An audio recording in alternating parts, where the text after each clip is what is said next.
Same class पर आपका स्वागत है। क्लास 9 विज्ञान चैप्टर नंबर 4 परमाणु की संरचना। इसमें जो टॉपिक है वो है समस्थानिक। देखिए समस्थानिक की परिभाषा क्या होती है। सम का मतलब होता है समान। स्थान से समझेंगे आप परमाणु क्रमांक, यानी कि जिन तत्वों के परमाणु क्रमांक समान होते हैं और द्रव्यमान संख्या क्या होता है अलग अलग होती है, उसे जो है समस्थानिक कहते हैं। अब देखिए लिखा हुआ क्या है परिभाषा यही लिखी हुई है कि किसी तत्व के वे विभिन्न परमाणु जिनकी परमाणु संख्या समान परंतु द्रव्यमान संख्या भिन्न भिन्न होती है समस्थानिक कहलाते हैं। जैसे नंबर 1 जो एग्जाम्पल है हाइड्रोजन। अब हाइड्रोजन जो है 3 समस्थानिक के रूप में पाया जाता है। 3 समस्थानिक कौन कौन से हैं। 1H1।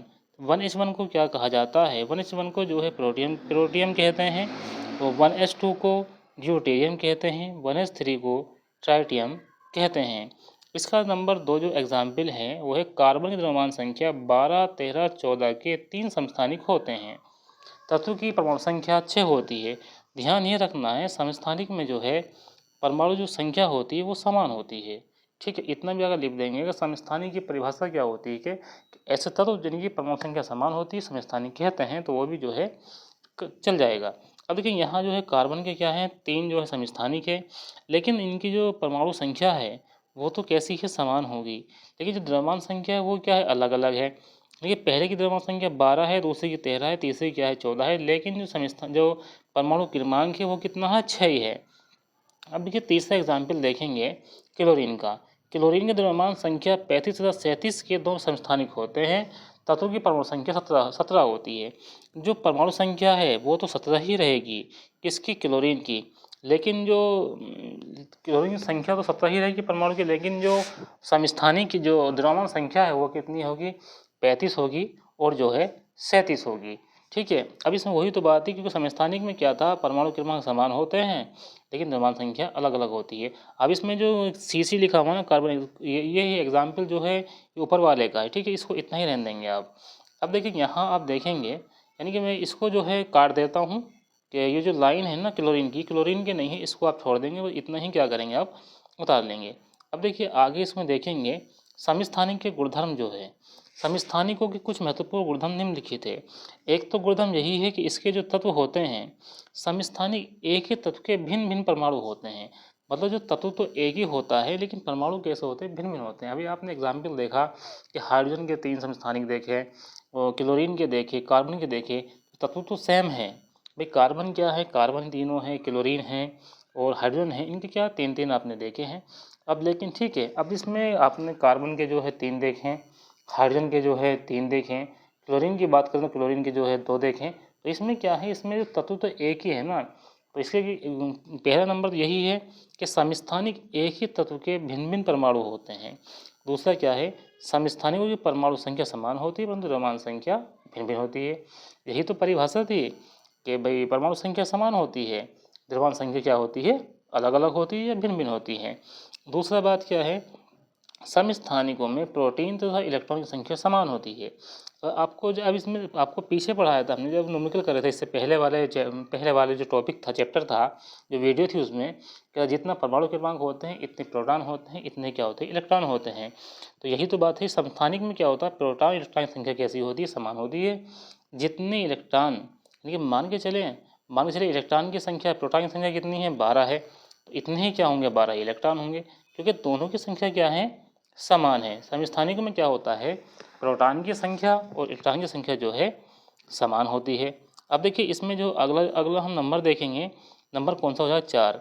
समस्थानिकों में न्यूट्रॉन की संख्या भिन्न भिन्न होती है। भाई समस्थानिक जो होते हैं इसमें न्यूट्रॉन की संख्या कैसी होती है अलग अलग होती है क्या। ठीक है, अब कैसे होती है इसको भी हम जो है आपको प्रूफ करके दिखाते हैं कि न्यूट्रॉन की संख्या जो है अलग अलग कैसे होती है। अभी हम जो है एग्जाम्पल जो है इसमें को देख रहे थे। देखिए एग्जाम्पल आप दे देते हैं कार्बन का। इसमें जो परमाणु संख्या द्रव्यमान संख्या है वो 12, 13 और 14 है। यानी कि हम इसके देखते हैं। देखिए यहाँ जो संख्या है द्रव्यमान की 12 है, 13 है और क्या है 14 है। अब ये कार्बन का परमाणु क्रमांक कितना है 6 है। ये कार्बन है कार्बन है कार्बन है, कितना है परमाणु क्रमांक 6 है 6 है 6 है। अब इसमें यह था कि इसके तो द्रव्यमान संख्या जो इसकी न्यूट्रॉन संख्या होती है वो कैसे होती है अलग अलग होती है। भाई इसको घटा लो तो कितना बचेगा 6 बचेगा।